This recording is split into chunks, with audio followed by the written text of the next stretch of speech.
¿Qué tal, amigos? Buenas noches. Esto es Historiadores. Estamos transmitiendo desde la Ciudad de México. Qué gusto saludarlos este jueves, continuando con nuestro ciclo de lo que sería la historia del mundo. Estamos hablando acerca de la Roma imperial. Y bueno, pues estamos transmitiendo porque ya en capítulos anteriores hemos estado hablando desde lo que sería el concepto de historia, luego la prehistoria, hablamos acerca de la historia de Egipto, de Grecia, y llegamos a lo que sería la historia de Roma, y estamos transmitiendo ahora lo que sería la parte de la Roma imperial. La verdad es que vemos esta transmisión, pues iniciando con esta imagen que es tan poderosa, tan sorprendente. A mí me llama muchísimo la atención ver estas columnas, esta arquitectura, el Arco del Triunfo ahí en el centro, que podemos ver que era de los triunfos romanos. Por ahí pasaban precisamente los ejércitos como inauguradores de un arco, que tenemos varios en toda Roma, y después fue copiado por el concepto de los franceses durante las guerras napoleónicas. La verdad es que, sobre todo, bueno, pues vean, la imagen es sorprendente, pero parte de lo que trae esta reflexión es pensar que estamos en una historia verdaderamente brillante, verdaderamente con una riqueza enorme que nos deja una herencia cultural inmensa. Y bueno, pues por supuesto que lo que nos gusta es estarles compartiendo estas ideas, estas visiones.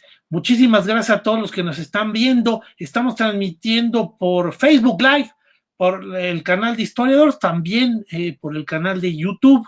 Y agradecemos que también se junta con nosotros a partir de este programa la revista Corposano para poder transmitir también el programa de Historia del Mundo. Una historia contemporánea, una historia con una visión actual que vamos a estar compartiendo cronológicamente.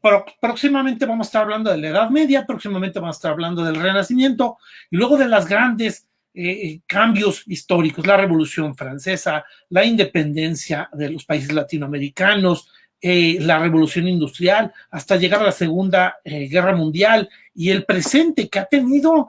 Vamos, estamos hablando que de la Segunda Guerra Mundial al día de hoy tenemos un montón de eventos que queremos compartir, que queremos reflexionar. También los invitamos a que hagan sus comentarios, sus preguntas, sus dudas. Mándenos sus mensajes, amigos.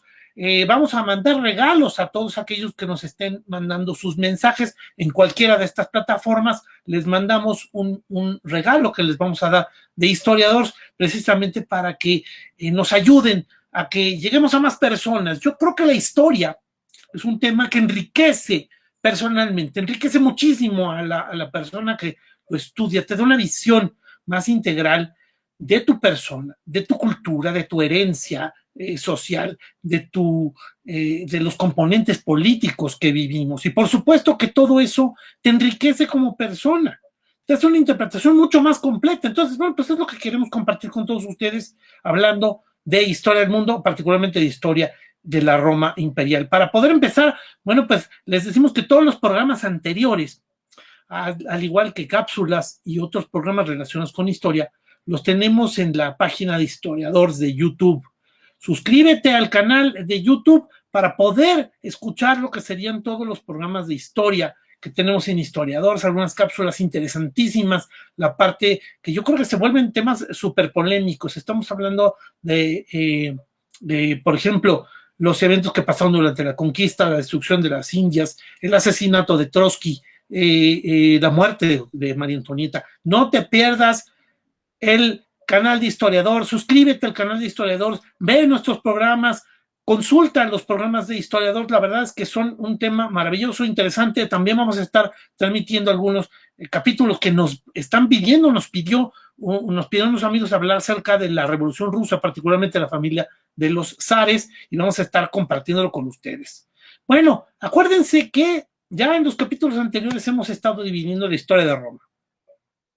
Desde lo que sería la fundación de Roma en el 753 a.C., una historia que trae consigo la leyenda de los gemelos Rómulo y Remo, que además son herederos, son un linaje que termina viniendo de Eneas, que huyó de Troya, de su destrucción de Troya, y bueno, pues efectivamente fundó la ciudad de Roma en las colinas que hoy ocupa la ciudad de Roma, y por supuesto una leyenda interesantísima. Bueno, por el otro lado, después hablamos de la República Romana y de lo que sería la destrucción de la República Romana, cómo entra en decadencia, cómo surgen personajes que empiezan a concentrar el poder desde Cipión, pasando por Mario y Sila, terminando con Julio César y continuando con Marco Antonio y Octavio, que terminan generando el triunvirato en un momento, pero por supuesto como una idea de tratar de evitar una guerra civil que al final sí se presentó. Ahora terminamos hablando de que Octavio termina derrotando a Marco Antonio y funda el Imperio Romano. Y bueno, pues la verdad es que vemos que la fundación del Imperio Romano, pues la verdad es algo sorprendente, se concentra todo el poder en Octavio, y Octavio termina fundando el Imperio Romano, desplazando al Senado a un segundo plano y concentrando muchísimo poder en el emperador como protector de todo el imperio, también como un autócrata, como una monarquía, que era lo que al final originó el asesinato de Julio César. Querían evitar que Julio César tomara el poder como monarca, que no se restableciera la monarquía en Roma como un tema pues que estaba repudiado precisamente por la historia de Roma. Originalmente habían fundado una república para evitar los excesos de la monarquía. Pero la verdad es que la administración de Octavio es sorprendente, verdaderamente es algo maravilloso a nivel administrativo. Logra establecer, entre otras cosas, un código moral, un crecimiento económico, una concentración de poder, una imagen de orden que al final efectivamente establece pues lo que sería un modelo político que va a durar desde el finales del siglo I antes de Cristo con Octavio, con Augusto, que es el nombre que él tomaría después a partir de que se vuelve emperador, hasta lo que sería la parte de la caída del Imperio Romano en el 473.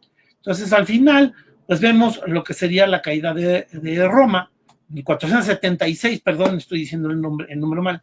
Y bueno, pues la verdad es que este modelo de gobierno va a durar 5 siglos. Es algo sorprendente al final lo que se va a lograr. Bueno, amigos, también quiero aprovechar para recomendarles, antes de entrar también en materia, para que vean la revista Corpo Sano, el programa Mente Sana en Corpo Sano, que se transmite los martes a las 12. Ahí hablamos acerca de las ideas clave de la conquista de México.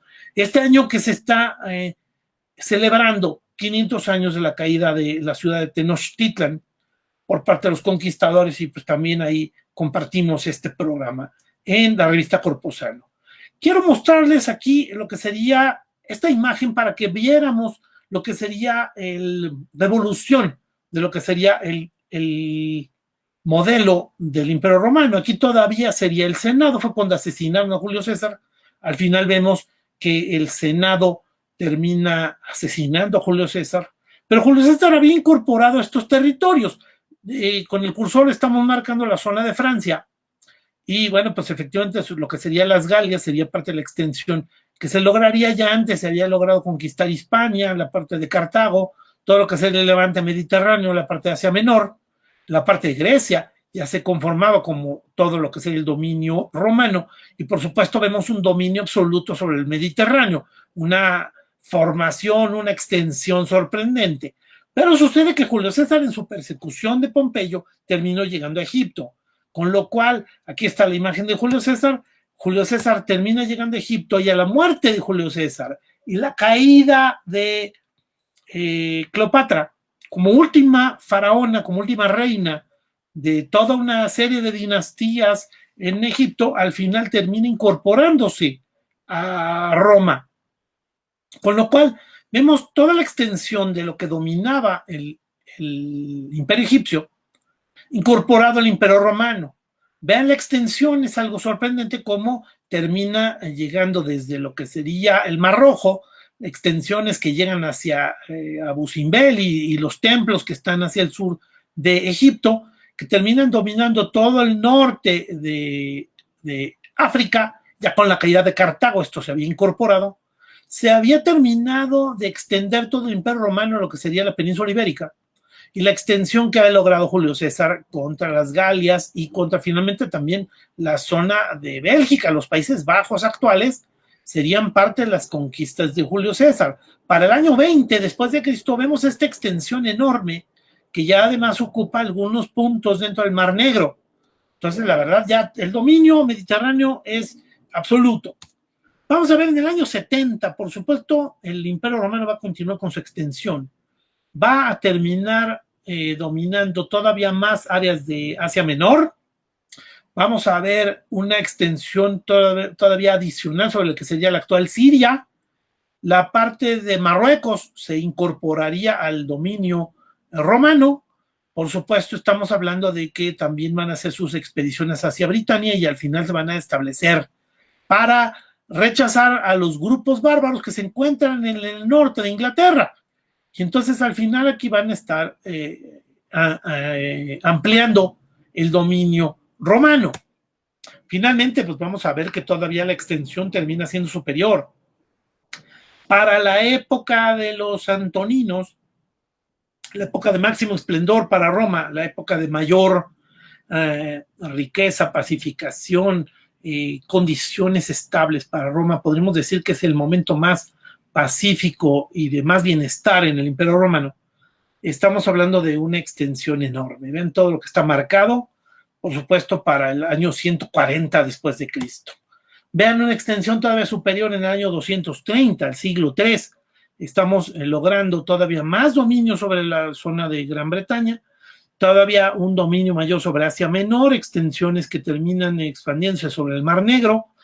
Todo lo que sería el levante mediterráneo termina teniendo una extensión superior, pero después efectivamente empezamos a ver ya en el inicio del siglo IV, el final del siglo III, cómo empieza a entrar en una decadencia, cómo se han perdido ya algunos territorios de dominio del Mar Negro. Empieza a perderse, al igual que los dominios del norte de Francia y la zona actual de Alemania. Entonces, al final de repente decimos, oye, ¿qué fue lo que pasó? A finales del siglo III, principios del siglo IV, Roma está entrando en un problema de grandes extensiones. No es posible, no es fácil administrar este territorio, pero también tenemos grupos de germanos, de bárbaros que terminan empezando a invadir estos territorios. Y bueno, pues al final vemos que estos territorios terminan siendo dominados por los bárbaros y que efectivamente hacen que se repliegue el Imperio Romano. Vemos al Imperio Romano cómo empieza a disminuir en cuanto a su extensión. Y bueno, pues vamos a ver cómo esto empieza a disminuir. Para el 360 tenemos una extensión que todavía disminuye más, lo cual de repente ya demuestra una verdadera crisis de lo que sería el Imperio Romano. Y al final vamos a ver cómo el Imperio Romano, aun cuando disminuye su territorio, también para poder sobrevivir para el siglo V, finales del siglo IV, va a incorporar lo que sería la división del imperio. El imperio se va a dividir en dos partes. La parte de occidente, que sería la parte azul, y la parte de oriente, que sería la parte verde. Esto responde a muchas consideraciones. No nada más es un tema, suena que es una división con un meridiano, cuando en realidad el conocimiento geográfico de los romanos debe haber sido algo no tan logrado, aunque también se explicaría que con una división meridional entre lo que sería Italia y Grecia, pues también lograrían todo lo que sería la división mediterránea en dos pedazos. Esto podría ser una explicación. La otra, y por supuesto que yo creo que responde más a condiciones culturales, tenemos una zona verde con una enorme carga griega. Les quiero dar ejemplos, te quiero dar ejemplos que son verdaderamente relevantes. Por ejemplo, el cristianismo que surgió en esta zona del levante mediterráneo va a expandirse muy rápidamente y hay vestigios al respecto dentro de las mismas condiciones del cristianismo primitivo. Todas las cartas que hace San Pablo, el Apocalipsis o el Evangelio de San Juan, son escritos en griego. Son escritos originalmente en griego. Entonces, al final vemos que todo esto es dominio griego. Ya es una demostración, ahí tendríamos un elemento, como muchos elementos más, que aquí el dominio griego se mantuvo durante mucho tiempo y se establece como una característica cultural, como una característica importante a nivel presencia cultural del griego. Como que los griegos nunca terminaron de caer. Por supuesto, entraron a una decadencia muy importante después de Alejandro Magno. Fueron dominados políticamente por los romanos, pero al final ese territorio, esa cultura terminó teniendo muchísima fuerza, muchísima presencia. Los egipcios también eran griegos. Los egipcios también hablaban griego, eran de dominio griego, eran una colonia griega. Al final el dominio griego pues, se entendía por esa parte del Mediterráneo oriental. Mientras el latín, la costumbre latina, ocupa el lado occidental y al final explica un poco la expansión y el dominio sobre ese territorio. Va a terminar cayendo el imperio de Occidente y el de Oriente se va a mantener, ahorita lo vamos a ver. Para el 420 se han perdido territorios, los romanos han sido expulsados de Bretaña, los romanos han sido expulsados de una zona importante de Francia, la zona actual de lo que sería el llamado País Vasco francés, y bueno, pues todo lo que sería la zona de la península ibérica también se perdió un territorio muy importante. Y bueno, pues finalmente vamos a ver cómo hay intentos de recuperación, pero terminan perdiéndose otros. 450 después de Cristo vemos esta pérdida de territorio. Y bueno, pues aquí vemos que también va a coincidir con los ataques de los hunos. Particularmente va a venir un personaje muy llamativo, emblemático en la historia, que se llama Atila. Atila el Huno es de origen mongol, es verdaderamente extraordinario, verdaderamente inexplicable. Vamos, si tienes explicación, evidentemente. Lo que quiero decir es que es verdaderamente sorprendente que desde la zona china del imperio de Gengis Khan y de Kublai Khan, etcétera, esos grandes imperios chinos, pues de repente hicieron una guerra contra los hunos, contra estos grupos mongoles. Y al final empujaron a los grupos mongoles de forma tan fuerte, tan aguerrida por parte de los chinos, que al final esos mongoles terminaron yéndose a la zona de Rusia y terminaron invadiendo Roma. Ahora, en su traslado, empujaron a los grupos bárbaros que se encontraban en el norte de Europa. Por eso encontramos ya desde el siglo IV y desde el siglo III, de repente la llegada de grupos bárbaros que empiezan a moverse hacia el territorio del Imperio Romano, a introducirse, a meterse en esa parte del imperio, de manera pacífica al principio. A veces hay invasiones, ataques. Marco Aurelio es uno de los que se caracterizan por tener una guerra contra los germanos, porque todos estos grupos son empujados por los mongoles, son empujados por los hunos desde el norte. Y finalmente, bueno, pues lo que te estoy diciendo más o menos en esta explicación es que los hunos vienen por esta zona, por la zona de Rusia, terminan empujando a los grupos del norte de Europa. Estos grupos terminan interiorizándose y el imperio romano de Occidente es el que encuentra más debilidades. Termina permitiendo la entrada a algunos grupos, lo cual hace que al final pierdan estos territorios. Pero a veces en los territorios es muy característico grupos de godos que terminaron interiorizándose de manera pacífica, obtuvieron beneficios por parte del imperio romano y les concedieron espacios territoriales.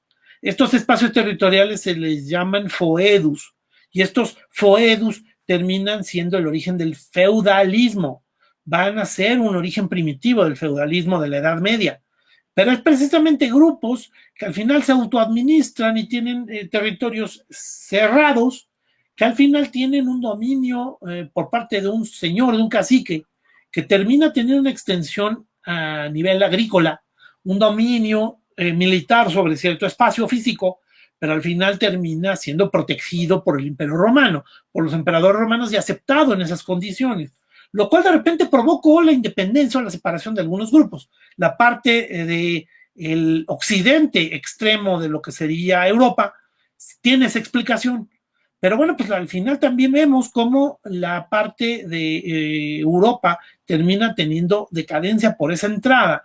Aquí pues Atila al final va a terminar pasando esos grupos y atacando al Imperio Romano, sometiendo pueblos, ciudades, avanzando con rapiña, con robo. Eran unas grandes cantidades de soldados. Al final se decía que Atila, donde pisaba, dejaba de crecer el césped. Por supuesto, atrás de él pues viene un ejército de 10,000 o más soldados, unos, y por supuesto ahí haciendo un apisonamiento espantoso. Va a terminar amenazando a la misma ciudad de Roma. El Papa va a terminar teniendo que salir a pedirle que no invada Roma, con toda la parafernalia que trae el Papa romano, porque aquí ya la Roma imperial de los últimos años ya es una Roma cristiana, ya tiene además la figura del papado como una figura importante. Y en esta época sale el Papa con sus vestimentas blancas, con todo un séquito, con todo un grupo de figuras que dan toda una imagen. Y al final eso evita que el mismo, la misma Roma termine de repente teniendo, la misma Roma termine siendo amenazada. El Papa se acerca con Atila y va a terminar avisándole que si ataca Roma va a recibir un castigo de Dios. Y Atila se va a retirar. Pero eso va a durar poco, porque después vamos a tener otros ataques. Al final, vean lo que serían los últimos vestigios. Estamos hablando de que en el 476 después de Cristo se asesinan, matan al último emperador romano, Rómulo Augusto, y va a terminar provocando lo que sería la decadencia del Imperio Romano. Y bueno, pues la terminación, aquí ya no existe un Imperio Romano. El último vestigio del Imperio Romano de Occidente serían estos territorios del mar Adriático.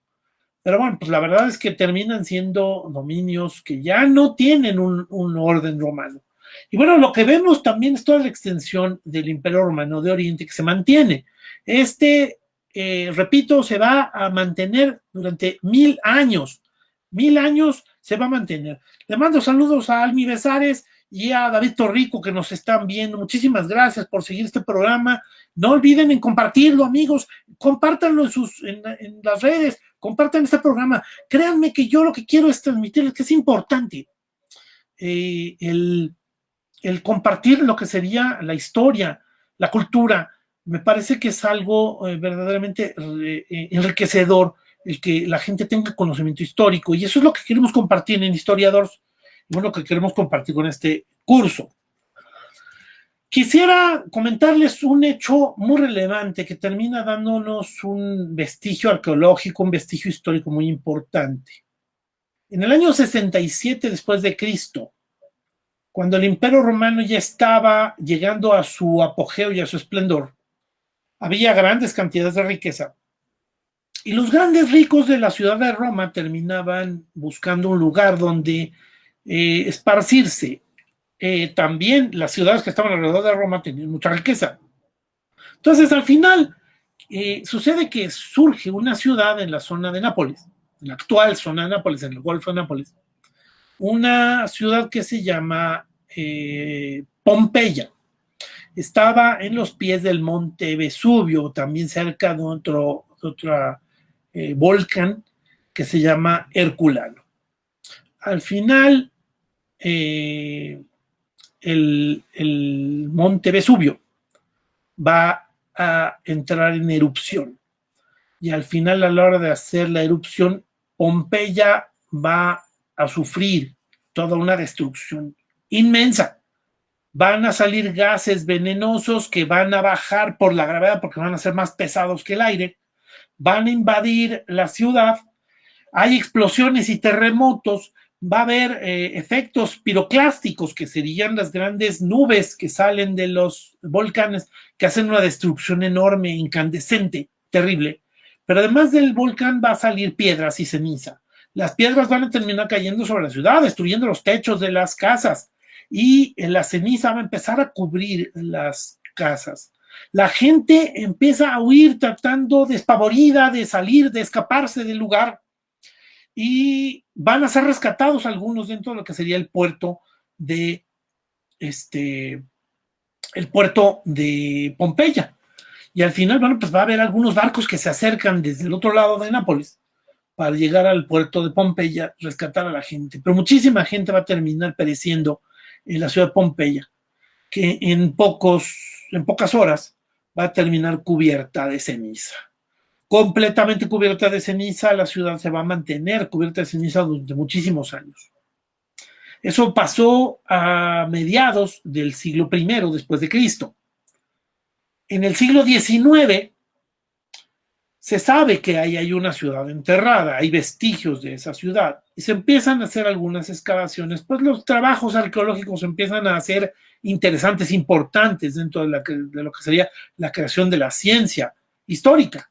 Al final terminan encontrando vestigios muy importantes.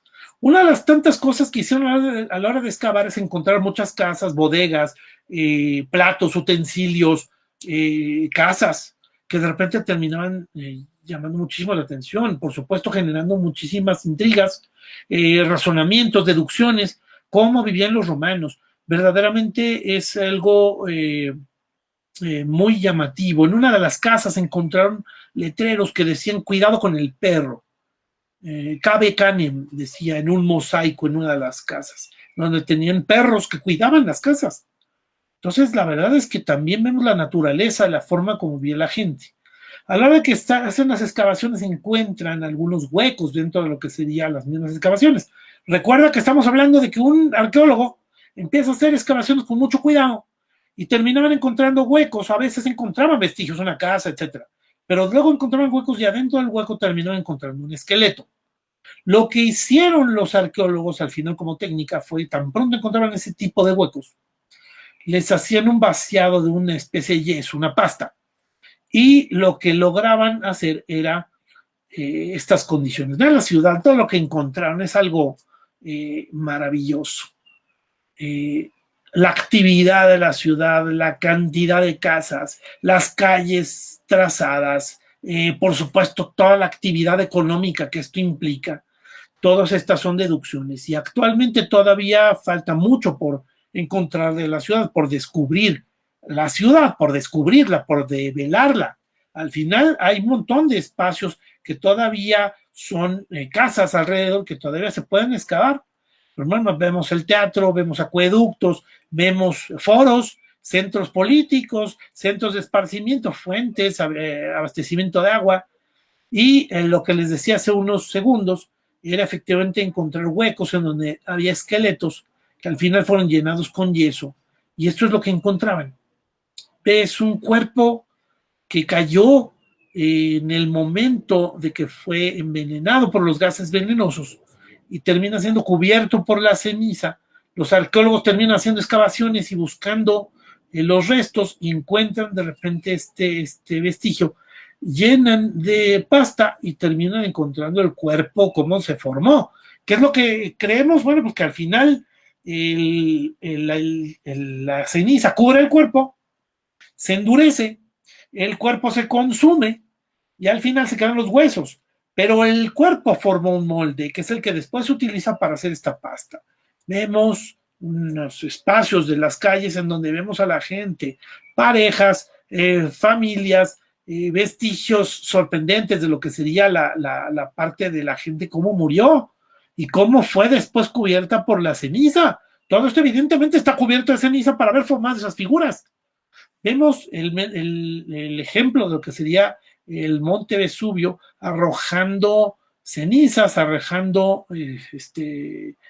humo, arrojando gases incandescentes venenosos y destruyendo la ciudad.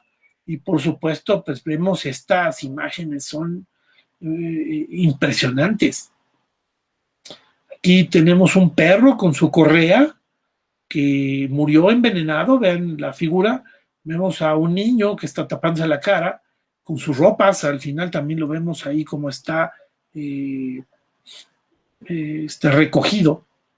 Y bueno, pues la verdad es que es algo muy sorprendente. Verdaderamente los vestigios que pasaron en esta destrucción de la ciudad de Roma, pues son muy impresionantes.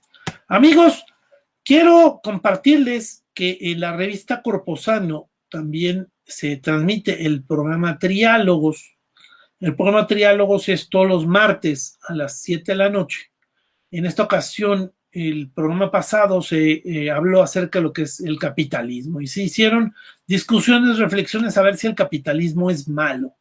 Y bueno, pues lo que queremos es compartirles este programa, lo pueden consultar en el canal de YouTube de Triálogos, también en la revista Corposano, ahí tienen los programas de Triálogos, y bueno, pues los pueden ver, la verdad es que cada semana se platica un tema interesante, un tema relevante, que además se vuelve discusión. Hoy está en boga hablar acerca de ese tema. Entonces, bueno, pues la verdad es que sí es un tema que queremos compartirle, que lo escuchen.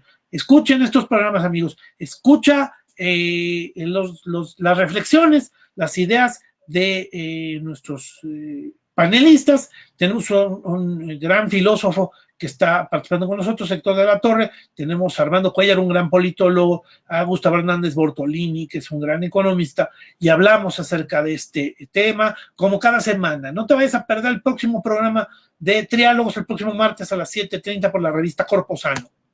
Bien, pasando un poco a tratar de meternos al detalle. Ya vimos todo lo que sería la amplitud del Imperio Romano. ¿Qué es lo que termina pasando en este espacio? Por supuesto, después de la muerte de Julio César, vimos el surgimiento de Marco Antonio, un personaje que al final va a terminar aprovechando la imagen de ser el brazo derecho de Julio César. Termina yéndose a Egipto, va a ser acogido por la reina Cleopatra y al final se van a volver amantes. Y bueno, pues la verdad es que eso le da muchísimo poder del lado oriental, que si sabemos con los años siguientes que es una zona que se va a mantener muy poderosa y que se va a separar de lo que sería el Imperio Romano, vamos, y que se va a hacer una división, por supuesto que entendemos que Egipto es muy importante y lo va a mantener, lo va a seguir siendo. Marco Antonio lo entendía y él creía que esa era la parte importante que se iba a mantener, porque la otra parte del Imperio Romano era más pobre, no tenía toda la riqueza que se tenía en Egipto. Egipto era enorme, era riquísimo, la parte de Grecia tenía una condición cultural, todos los países del levante mediterráneo portaban un montón de beneficios económicos, utensilios, bienes. La verdad es que era una zona muy llamativa.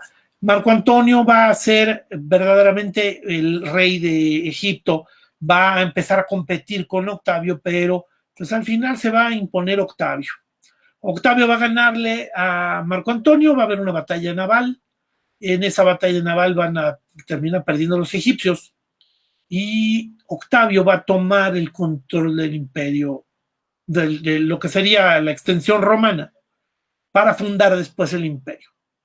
El imperio va a convertirse en emperador y el Senado le va a dar el título de protector de Roma. Por supuesto, se va a concentrar muchísimo poder en él. Una persona que no tiene paralelo en cuanto a lo que sería poder. Y bueno, pues al final Augusto va a terminar siendo el nombre que la adopte. Octavio se va a convertir en Augusto. Octavio César Augusto. Y bueno, pues el mes de agosto es un mes de celebraciones precisamente después del mes de julio. Tenemos todos los meses que tienen una numeración y el mes de julio, que correspondería al séptimo mes en lo que sería el calendario romano, se le concedió el título de el quinto mes se le concedió el título de julio y el siguiente mes se le concede el título a Augusto, que sería el mes de agosto. Bueno, Augusto va a gobernar muchísimo tiempo. Va a ser prácticamente el emperador que más dure. Al final, su imperio y su gobierno va a durar muchísimos años. Y va a terminar entrando un heredero de Augusto como emperador.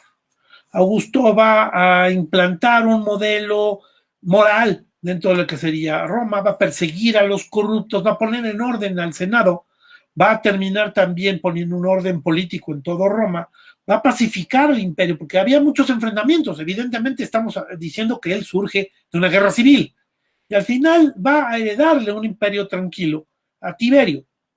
Tiberio se va a convertir en un emperador a la muerte de Octavio, en un emperador muy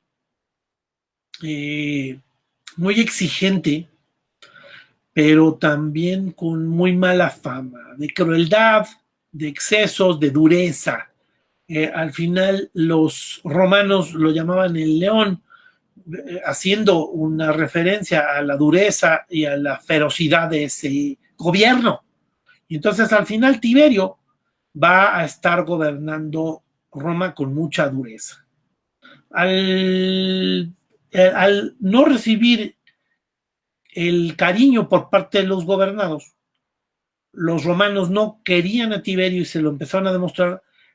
Tiberio se terminó viendo obligado a salir de Roma y empezar a gobernar en la ciudad de Capri, que se encuentra al sur de Italia.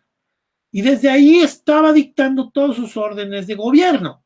Al final él ya no vivía en Roma, vivía en un palacio aislado, junto al mar.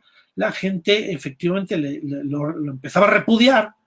Pero bueno, pues el gobierno de Tiberio termina siendo un gobierno bastante efectivo. Hay expansiones de territorio sobre lo que sería la zona de Germania, la actual zona de Roma. Al final iba a tener generales muy importantes. Hay uno en particular, y valga la expresión, el parecido, que se llama Germánico. Germánico va a ser un soldado muy importante, va a ser un general muy destacado dentro de lo que es el imperio de Tiberio. El emperador Tiberio tenía un soldado muy aguerrido, muy famoso, que termina teniendo muchos triunfos militares y que empieza a destacar dentro de las condiciones de los generales romanos. Es tal el repudio que termina generando Tiberio entre la población que empezó a hablarse de que quitaran al emperador Tiberio. El pueblo, alguien, un golpe de estado, de alguna manera estaban rechazándolo, y al final que tomara el poder Germánico, su soldado, que estaba combatiendo en diferentes lugares. Hacía combates en Asia Menor, hacía combates en Germania, y de repente un grupo de soldados termina levantándose en contra de Tiberio. Precisamente es una demostración de que Tiberio tenía grandes enemigos, dificultades para gobernar y un desprestigio importante. Al final, el grupo de levantiscos, el grupo golpista, que quiere quitar al emperador y poner a Germánico, es tranquilizado por Germánico. Germánico va a terminar yéndose hacia, diciendo que él no quiere ser el emperador, que él huye de ser el que ponga en peligro al imperio, y va a terminar yéndose hacia Menor y hacia la zona del Levante Mediterráneo. Ahí va a seguir combatiendo y de repente va a tener una muerte un poco extraña. Va a terminar cayendo en una fiebre, va a ser cuidado por sus soldados, pero va a terminar muriendo. Y Tiberio va a empezar también a tomar decisiones de empezar a atacar a todos los que estén intrigosos alrededor de su gobierno. Va a perseguir a los políticos que están en contra de él, va a buscar a la esposa y a los hijos de Germánico, va a perseguir a senadores que apoyaron a Germánico, soldados que apoyaron a Germánico, y al final termina matando mucha gente. Termina con un desprestigio muy importante, como un tirano. Pero dentro de sus características de gobierno, a uno de los hijos de Germánico lo va a adoptar. Es curioso que este personaje lo va a ser adoptado por el emperador Tiberio, lo va a recibir en su palacio de Capri, lo va a custodiar y cuidar y lo va a estar preparando para que gobierne junto con el hijo de Tiberio, que se llama Tiberio Gemelo. Al final, Gemelo y este personaje, el hijo de Germánico, que también se llama Germánico, van a tratar Tiberio va a tratar de que ellos sean los herederos del imperio, que sean los nuevos emperadores a su muerte.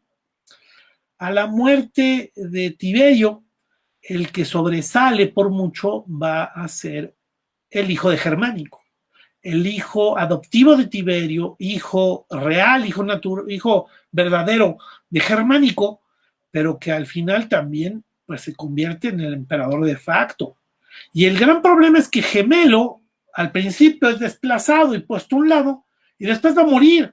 La muerte de Gemelo va a ser uno de los temas que provocan muchas intrigas. Van a decir, es que este personaje va a haberlo matado.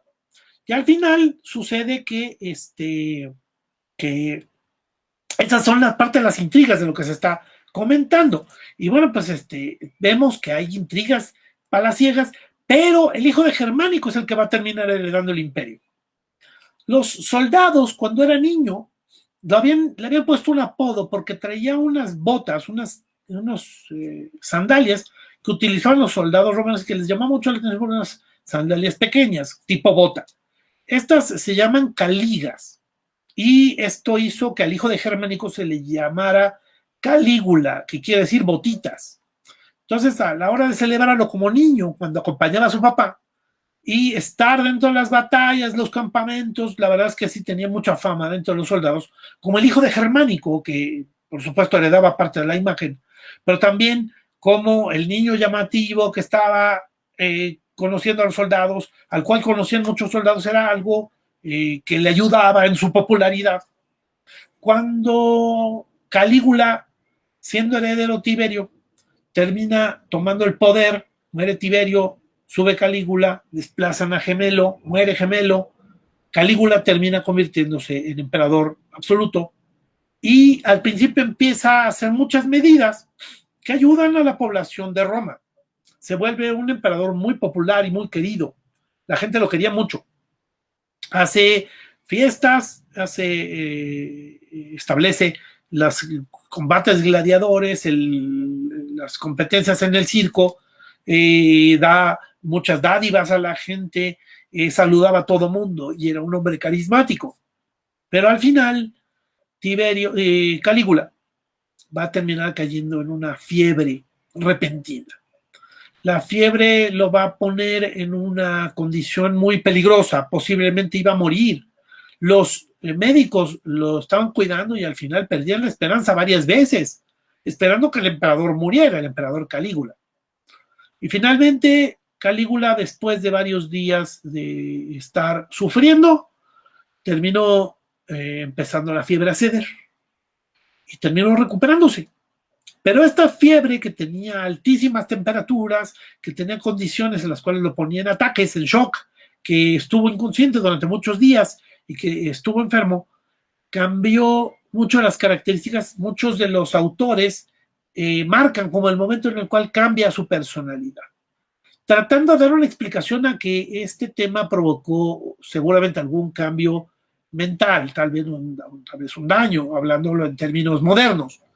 Por el otro lado, también es cierto que él empezó a volverse paranoico, empezó a haber intrigas alrededor de él, gente que lo quería dañar, y dentro de esos daños que querían hacerle, al final terminan provocando pues que él empezara a buscar a algunos culpables. Y su gobierno se convirtió en un gobierno tiránico. Ven lo que sería la extensión del Imperio Romano en ese momento. Tiberio, esto fue lo que le heredó a Calígula. Aquí vemos la imagen de Calígula en una imagen de una estatua que él mandó a hacer. Él mandó a hacer muchas estatuas. Por ejemplo, las estatuas públicas les terminó quitando la cabeza y poniéndole su propio rostro. Puso un templo en honor a su hermana y al final terminó llenándose de excesos. Este momento se marca como el momento en el cual él terminó entrando en esa fiebre, se recupera y su gobierno empieza a volverse tiránico. Él empieza a tener actitudes bastante extrañas, bastante raras. En una fiesta, de repente empieza a reírse de la gente y los mismos miembros de los asistentes a la fiesta se le quedaron viendo. Y al final terminaba diciendo, ustedes deberían saber que con una palabra mía yo mandaba matarlos a todos. En una ocasión se dedicó a estar expropiando bienes porque las fiestas y los festejos y los gastos que hacían fiestas de gladiadores en sus mismas festejos en Palacio terminaron provocando el derroche de lo que sería el erario público. Y al final se quedó sin riqueza y lo que hacía es acudir con los hombres más ricos, acusarlos de atacar al Estado, una medida muy incierta. Terminaba mandándolos matar y expropiando sus bienes, y con eso se volvía a hacer de riqueza el emperador. En una ocasión su esposa estaba durmiendo una siesta y cuando se despertó él le estuvo festejando. Si vieras cuánta riqueza recuperé mientras tú dormías, porque mandó matar muchas personas mientras ella dormía. La verdad es que es algo terrible lo que sería la fama de Calígula. Al final sus excesos terminaron provocando que ya en algún momento que estaban hartos los soldados y el gobierno, la mala fama que tenía, la persecución política que tuvo, él mandó que detuvieran a Séneca y que lo ejecutaran. Pero al final tuvo el tino Séneca de acercarse con él, ponerse a platicar y fue perdonado. Pero siempre así estuvieron todos los senadores dentro del momento para poder tener oportunidades. Todo el mundo estaba asustadísimo del gobierno de Calígula, los excesos terminaban siendo terribles. Y aquí vemos la imagen donde de repente un grupo de soldados va a entrar al Palacio Imperial, van a buscar a Calígula y lo van a matar. Lo van a asesinar, por supuesto, una hazaña espantosa, van a agarrar a toda su familia y también los van a matar. Todo esto son imágenes de la muerte de Calígula. Todo el mundo está ahí temeroso de lo terrible de lo que van a pasar, pero todo es precisamente causado por el odio que había inspirado entre toda la población, entre los soldados, entre los senadores, que además también aquí había mucha gente que estaba dentro de la política, pues conspirando en contra de Calígula. No fue la primera conspiración, hubo varias antes para tratar de matarlo. Pero al final, dentro de la matanza, pues se metían entonces al palacio, mataron a Calígula, mataron a su familia, empezaron a perseguirlos dentro de los pasillos y los cuartos del palacio, y finalmente a la hora de estar buscando en uno de los cuartos, encontraron al tío de Calígula. El tío de Calígula se estaba escondiendo atrás de una cortina a la hora de escuchar todo lo que sería los gritos, la matanza, la masacre que se estaba haciendo adentro de la ciudad, dentro del palacio. Él se escondió y creyó esconderse bien atrás de una cortina. Los soldados empezaron a buscar. Aquí vemos la imagen que vemos ahí, la estatua que se ve al fondo del lado izquierdo, toda ensangrentada, una mujer muerta ahí a un lado, el tío, que se llama Claudio, está escondido en una cortina. Y cuando finalmente lo descubren, los soldados van a alzar sus espadas y le van a celebrar. Ave César. Claudio, el tío de Calígula, se va a convertir en el nuevo emperador. Ese era el plan, pero él evidentemente no lo sabía, estaba asustado, y a la hora de que los soldados habían levantado las espadas, pues él mismo había pedido clemencia, había gritado que no lo mataran. Y los soldados se posaron ante él diciendo pues que era el nuevo emperador. Y bueno, pues la verdad es que sí fue un emperador que duró relativamente pocos años. Su gobierno dura apenas 6 años y su gobierno va a estar también lleno un poco de intrigas. Va a ser un momento de pacificación, pero al final Calígula Claudio seguramente murió envenenado. Y todo para que al final el que subiera al poder fuera Nerón. Nerón, aquí lo vemos en la imagen, dice Claudio, es incorrecta. La imagen sería la de Nerón. Nerón sería el siguiente emperador. Entonces, bueno, pues vemos dentro de lo que sería esta historia que después de Octavio sube Tiberio con un gobierno muy tiránico. Viene Calígula, que termina cayendo en unos excesos impresionantes, muy decadentes. Claudio sería el siguiente emperador, que sería el tío de Calígula, y finalmente entraría el gobierno de Nerón a mediados del siglo I después de Cristo. Y en el siglo I después de Cristo, pues vemos que sube Nerón. Aquí está Nerón, deberíamos de cambiar el nombre para poderlo dejar claro. Nerón.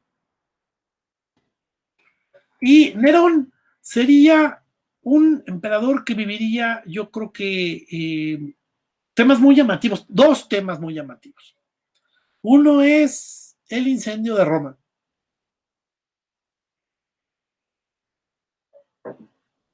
El otro momento, el otro tema que él viviría sería la persecución de los cristianos. Algunas imágenes y lo que sería la historia posterior a Nerón le han traído muy mala fama. Le consideran el peor emperador, el más sanguinario, el más terrible, con una serie de excesos enormes. Le han pintado ante la imagen como si él, frente al incendio de Roma, estuviera con su lira, con este arco que tiene aquí un instrumento de cuerda, y que estuviera tocándolo mientras él cantaba. La verdad es que esa imagen es la que después estuvo propiciando para justificar un golpe de estado y matar al emperador, y después pues entrar en un periodo en el cual estarían gobernando diferentes personajes. Pero, y bueno, que cambiaran el gobierno. Al final, Nerón sí tiene una serie de excesos y sí los provoca su propia fama mala. Pero el incendio de Roma no fue un incendio provocado por él. El incendio de Roma seguramente fue accidental. Las casas de Roma estaban hechas de madera. El incendio dura varios días. Los bomberos no pueden hacer nada. La extensión del incendio poco a poco se empieza a crecer, empieza a expandirse cada vez más.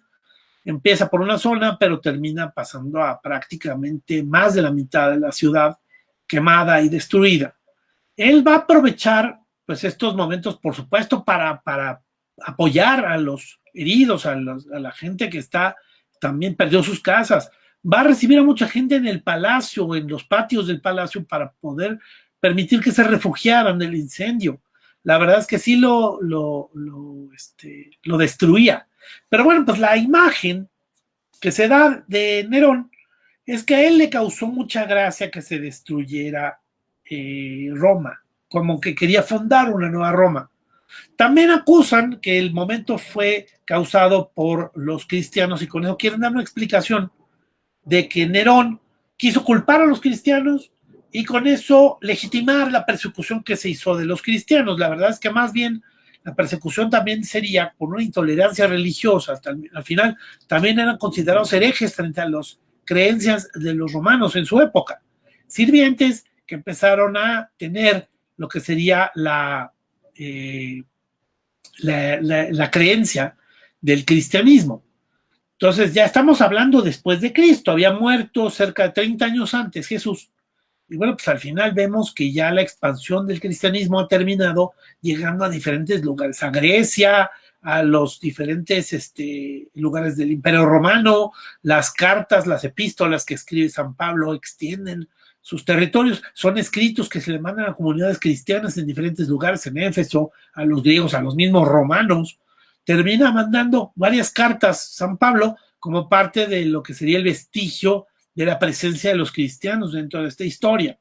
Y bueno, pues vemos aquí, por ejemplo, que los cristianos también fueron sometidos en el circo a ser muertos por las fieras. Esta imagen ya no está tan lejana de lo que verdaderamente sí pasó, sí se les ejecutó públicamente y sí se utilizaron para lo que serían los festejos. Por supuesto que también dentro de la historia hay muchos excesos, leyendas, elementos para legitimar parte de lo que sería la historia, pero parte de los vestigios también sería, por ejemplo, de entender que aquí empiezan a surgir, precisamente porque son perseguidos, son las catacumbas.